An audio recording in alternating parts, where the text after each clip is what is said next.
Welcome to the Catholic Cafe, where Catholic truth is served fresh daily. We've made you a reservation in the luxurious corner booth, so come on in and see what's on the menu today. Now, here's your host, Deacon Jeff Drzymski.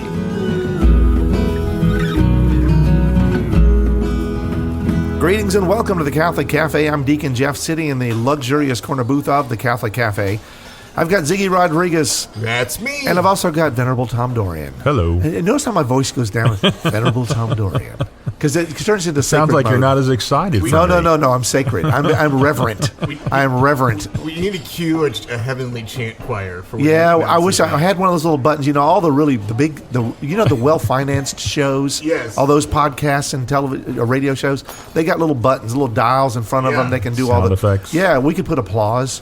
Yeah. You know, there's all kind of things we could do. If only, please send your donations, your tax-deductible donations to the Catholic Cafe. I vote the angelic choir. I like the angelic choir. Every time we said Venerable Tom, you know what happened. I think that'd be beautiful. Well, look, a lot of people don't realize what this is, but this is it's the season. And a lot of people are like, what? Wait, what season? Right? Are we in ordinary time, right? Yeah, so it's ordinary time. Why is that the season? So I when I call it the season, what I mean is we are in the busyness of our lives. We're in all of the, as Bishop Stives used to say, the marketplaces of our lives. You know, and we're out there doing our business. We're out there just doing stuff. Sounds like a soap opera. That's right. We got our families. We got our work, and we've all worked in here. So we're at the tail end of summer, and one of the big things that happens, especially for families, is school time, right? School time starts. And so then there's this focus on all the school stuff and all the things that have to happen, going to Walmart or Target or whatever and getting the number 17 pencils or whatever special pencil that some whacked out, kindergarten teacher said, you've got to have these crayons. You cannot have that color. You have to have these, whatever. And they got all these lists, and you're out there doing all that. You're registering people. There's just a lot going on with school, which means the family gets very busy. And this is literally the time when all this other stuff starts happening, where people start, we took the summer off, and so now the choir is coming back to church. And so we need to start the choir practices. And so now we're also doing this, and this is happening. And it's a lot of stuff going on, right? It's a busy time of year. In fact, I would argue to say it's one of the more busy times when things start to kick back in, because we've been in this sort of summer relaxing mode. We've taken some vacations, we've taken some time off, we've enjoyed the longer days, and we've gone to the park. There's all these things that we've done in the summer, and then we're sort of kicking back into work mode. I'll say it that way. So that's not the season I'm talking about. This is the season. But the season, what I'm talking about, is something that I think goes maybe unnoticed and even unheralded by many Catholics. And that's the beginning of the OCIA season. This is the season typically starting in the middle to end of August to the beginning of September is typically when most OCIA programs, so those who are seeking to come into full communion with the Catholic Church, those who are seeking conversion, who are seeking baptism, right? The catechumenate, and then also those candidates for full communion are all starting to gather at parishes. And you might have seen something in your local bulletin. You might have heard somebody say something about it. Perhaps the deacon who is running the RCIA program has preached about it. And said, if you know of anybody, et cetera, et cetera. RCIA, it's OCIA. That's right, exactly right. So this is me still living in the past. Things move slowly in the church. There's been a lot of big changes since they switched from RCIA to OCIA. Like, they no longer allow the use of the rack or the Iron Maiden. That's right, exactly right. Spanish Inquisition. So evangelization just got a lot harder. It's a lot more difficult, Yes, the continuing conversion is more difficult. You can't use any form of electricity of any kind. You can't do anything like that. And then also now, but there are good things, because they did add into OCIA. They added in a new pin the tail on the donkey game, where but it's all done in Latin. So it's actually It's actually quite cool. We're teasing about all You that. got some stuff. folks out there coming unhinged. Yeah, no, don't y'all don't. We are so silly. And let me just apologize to everyone who's actually listening to this program and who's ever listened and who will listen. I'll apologize for our irreverence. We don't believe any of those things are good, and those are awful, terrible things. But the point is, there's a lot of people who really are seeking communion with God. There are people that are hungry. You can see it now in our society. You can see it in especially in some of our younger folks who have this desire for reverence and the sacred, and they're looking for it in so many different ways. So many are exploring that in the liturgy. So many are exploring that just really in the teachings of the church, the doctrines. And it's really interesting that there's been a reawakening amongst our younger folks. And so this is an opportunity for us. Now, we all know that what was RCIA, the Rite of Christian Initiation for Adults, has now become the OCIA. They're retranslating all this material, and they're converging. They're changing all of these. So there's like the order of baptism for children. There's the order of celebrating matrimony instead of the rite. They're changing the word rite. It's a more accurate rendering from the Latin, and so it's the order of Christian initiation for adults. Now that primarily is focused on those who are unbaptized, unchurched. That's what OCIA is about.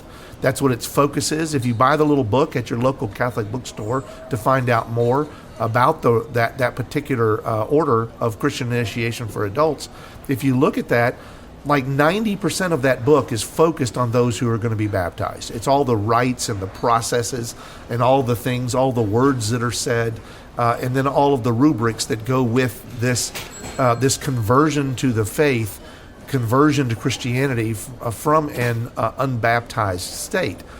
But then there's the other 10%, which is those who are like the call to continuing conversion. So those who are candidates for full communion.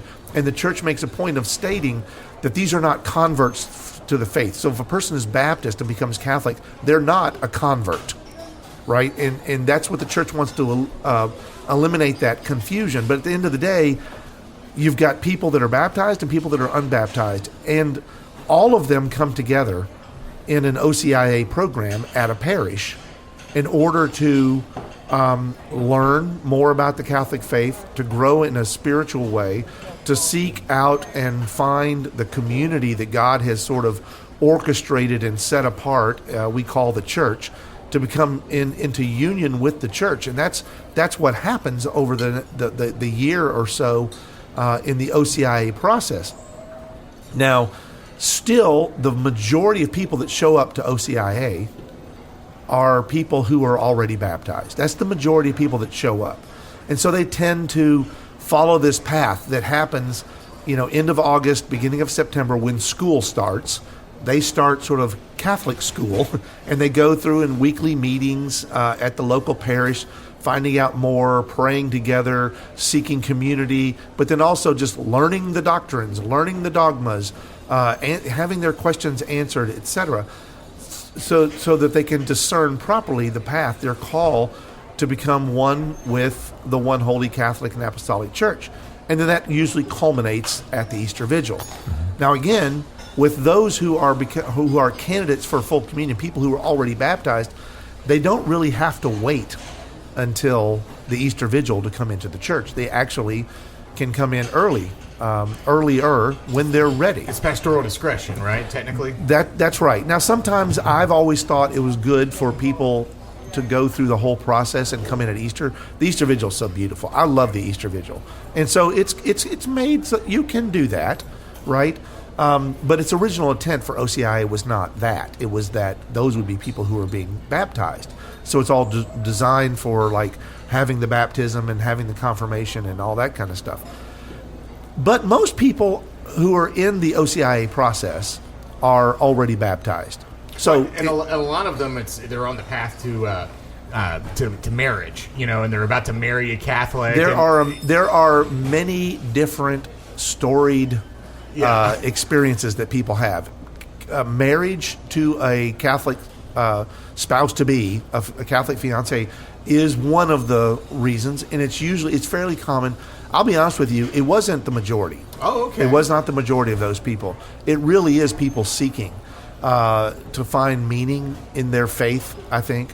Tom, is it like at your parish? Do you know like the numbers in terms of like how many people are just coming to the church because they're getting married? No, I think the majority is just folks coming in. It's people like you said, they're just seeking. Yeah, because nowadays it's really that.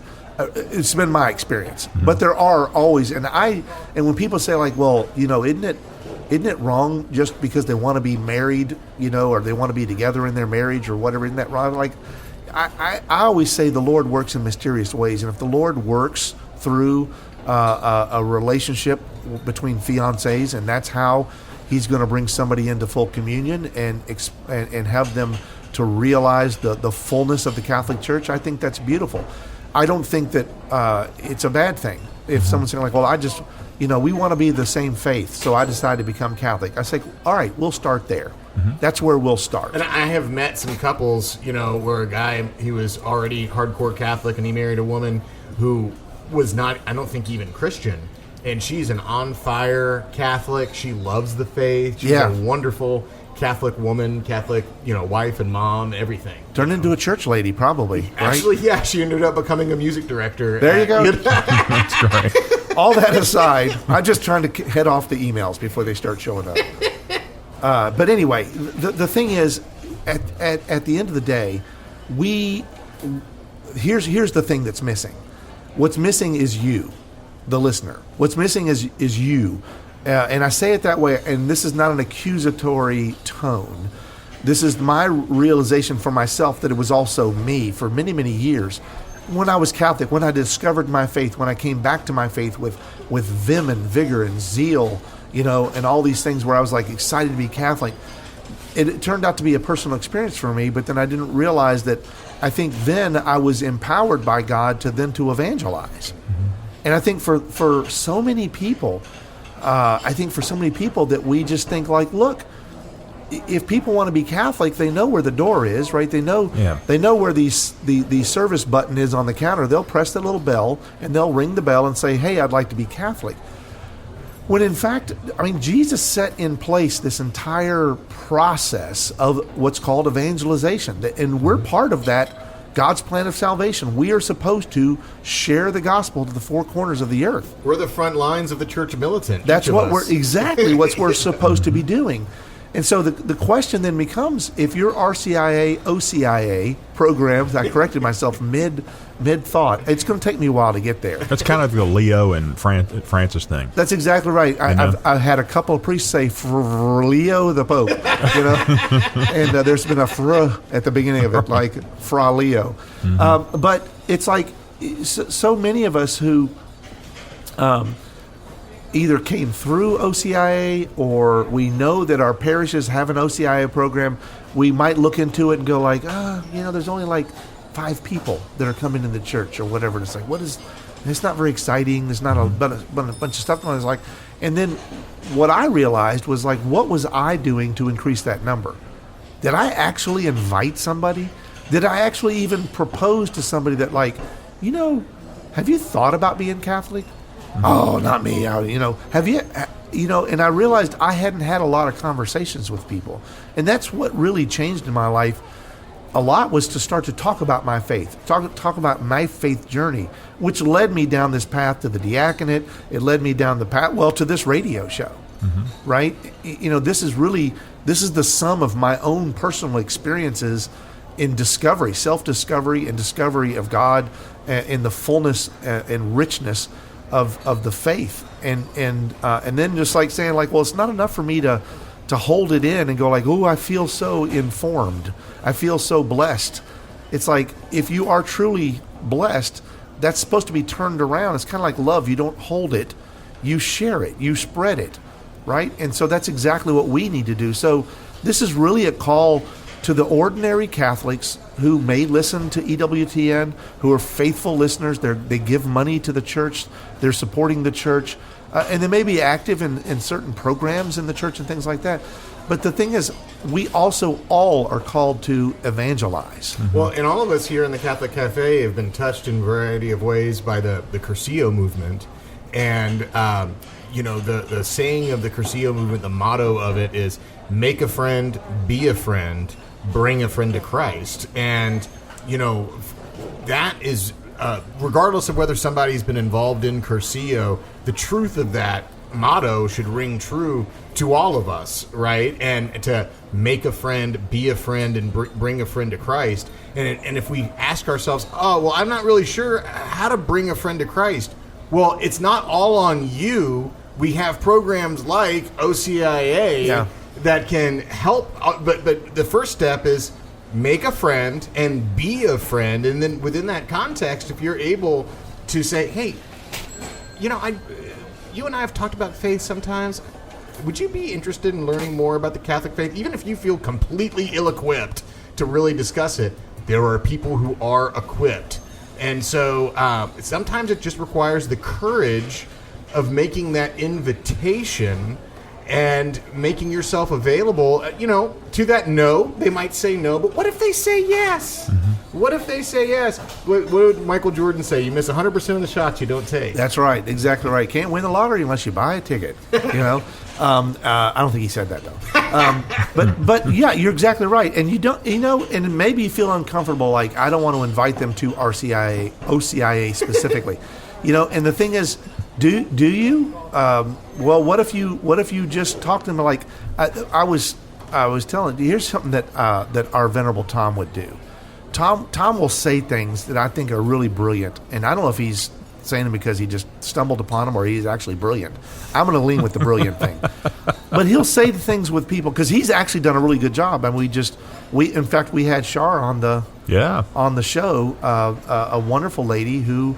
Phenomenal Catholic. Just phenomenal. Absolutely, but it was that invitation. It was really just kind of befriending and kind of accompanying, walking alongside of her. That you were an incredible part of. But Tom is the kind of person that would say something like, "You know what? You'd make a great Catholic." That just sounds like something he would say and it's a great thing to say. And people sometimes you go like you wait for their reaction. Sometimes it's visceral. Fun. Sometimes it's like, how dare you? Right. But then you're like, but wait a second, how can I say that? Because I think you actually meant that as a compliment. Right. That's exactly right. I must know of this church you speak of. Right. I must know more. That's right. Tell me more. And it's interesting. And so that's where, like in the Cursillo motto, that's where this be a friend part is so, like you make a friend. Hey, how you doing? Shake hands. Hello, my name's such and such. And you are? And well, that's awesome. Then there's this be a friend part. And be a friend doesn't necessarily mean that your job now is to essentially start listing off the doctrines and the dogmas, right? And the disciplines and say, this is what it is to be Catholic and these are what this means. So you can't do this halfway. It's all or nothing. And that may be true, but the reality is that's not how you make a friend. Right. That's not how you be a friend. And so being a friend is one who's like, first is that friendship, that connection, that relationship. That's something that all of us can do, every single one of us.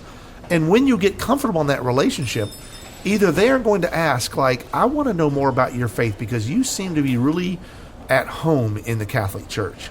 And I've always thought these things, and it'll lead to conversations that are born out of vulnerability, out of humility, out of trust, where you can talk to each other in a way that's not going to be superiority, like my job is to be victorious over you.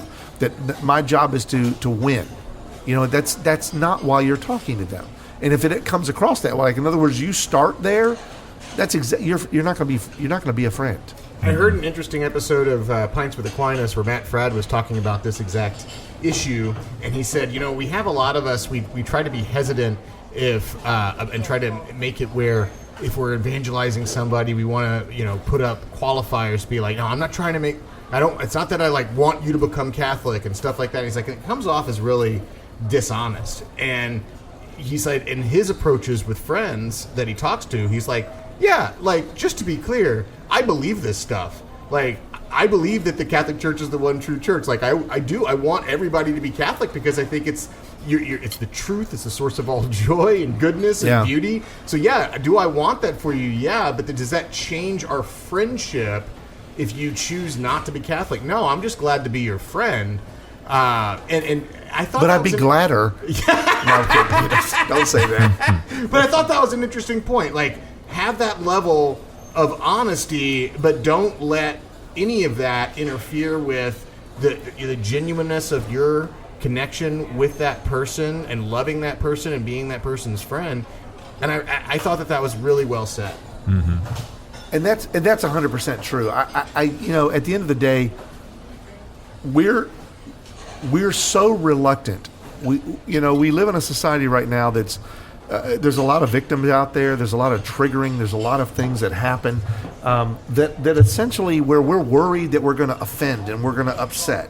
And like I was just joking earlier in the show, there's words we can't say anymore because it triggers people. And so like, well, this must mean you used that word, and we're very cautious now. In fact, I think as Catholics, we're overly cautious. Mm-hmm. We're afraid that we're going to ruffle feathers if we bring up the Catholic Church, right, beyond a whisper.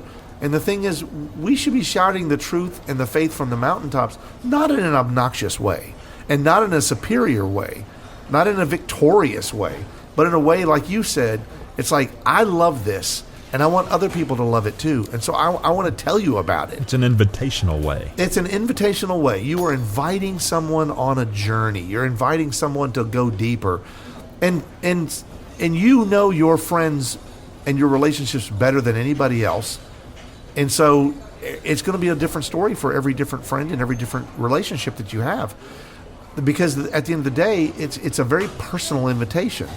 And so it has to be, like I said, it has to be born in vulnerability, humility, and trust and openness, and this willingness to communicate in a way that's not threatening to somebody, but also not saying like, I have a secret and you don't have that. So that's why Gnosticism is bad, right? Secret knowledge. That's not what we're doing here. Mm-hmm. We're totally open, but at the same time, we're not always leading with the material, the content, because our job is not to make converts.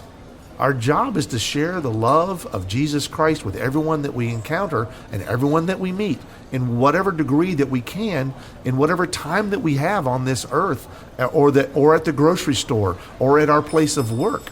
But the reality is we do things in respect and reverence, and we do things in a way that's not going to be saying like, look, if you don't do this, I don't get my reward if I don't make you Catholic, and that's my job. It's like, no, it's not your job, right? It's your joy, and it's your opportunity to share Christ's love, and that's why OCIA season. That's why when we start this season again, we just need to bring this to the fore and be thinking like this. It's not a hidden agenda. It's not a secret agenda. This is obviously something that when we do it in a way where we're going to do things in love. We are called in love to be love to everyone that we encounter. And so that's why I think that a lot of times people are reluctant, right? Because they misunderstand what RCIA, OCIA is. They misunderstand what this process is. They misunderstand it as like, well, y'all are proselytizing, right? You're just trying to win converts. You're trying to win members. Mm-hmm. You're trying to have the biggest team. It's like, no, we already got the biggest team. Mm-hmm. And we don't go around saying we got the biggest team. I mean, we really don't go around saying, we're the largest Christian denomination, because we're not a denomination. Yeah. Because we are Christianity, mm-hmm. right? This is where it all came from. And a lot of people, they don't pay attention to some of the things like the hallmarks of the church, the 4 marks of the church. We are one, holy, Catholic, and apostolic. And those are vitally important. And the first part of that, the first mark is one. We are one. We're called to be one. There's so many beautiful scriptures that help us to see that division is not good. Mm-hmm. St. Paul warned about division. I mean, but ultimately, I love this from the Gospel of John. The glory which thou hast given me, I have given to them. This is Jesus speaking. And that they may be one even as we are one. This is Jesus praying to his Father. I am one with you, Father. Father, you are one with me. And I pray that they may be one, right? He says that they may become perfectly one, so that the world may know that thou hast sent me and hast loved them even as thou hast loved me. Excuse me. So that's this idea that Jesus calls us to be one. St. Paul even goes into details in Romans and 1 Corinthians and Titus and Romans again, where he's talking about the problems of division, separation within the brotherhood, within Christianity. It's like we don't want that. It's bad. There is one. There's one church, and like you said, Sam, you said it so well. I believe in that one church, but I don't walk around with my finger in the air going like, we're number one. It's not a sports game. Right. It's an opportunity for people to love in the most full way in which God has revealed to us. I have looked and I've looked and I've looked, and I've come to the conclusion that it's the Catholic Church. This is the fullness of God's revelation. This is what God intends everyone to be. And I want to help people along that path, not by saying in superlatives, we're the best, you should join our team. It's not that at all. It's like, look, let me tell you about something that I know to be true. And if you value me as a friend, if you trust me, then at least listen to this invitation. Hear these words. Go deeper. Just study this with me, or look at this with me. Or if you have any questions, ask me, and maybe that's enough. And then when they have questions, because they'll hear things, I mean, everybody's on Facebook doing the little reels and all that kind of stuff. We're seeing these little clips of things all over the place. So this is coming into the fore, and people are starting to see this. And I think we're going to see sort of a rebirth of enthusiasm for spiritual conversion coming up. And we need to be part of that. As Catholics, we need to be part of that. Do you know what's beautiful about all this? We are alive, and we are part of God's active and divinely willful plan of salvation. We need to get with the program. Let's be active in inviting people. Hail Mary, full of grace, the Lord is with thee. Blessed art thou among women, and blessed is the fruit of thy womb, Jesus. Holy Mary, Mother of God, pray for us sinners, now and at the hour of our death. Amen. Thanks for listening to the Catholic Cafe. If you'd like to contact Deacon Jeff, send him an email at deaconjeff@thecatholiccafe.com. Visit us on the web at thecatholiccafe.com. You can also find us on iTunes or follow us on Facebook and Twitter. The Catholic Cafe is brought to you by the Order of Malta Federal Association. Join us again at the Catholic Cafe, serving up salvation one cup of coffee at a time.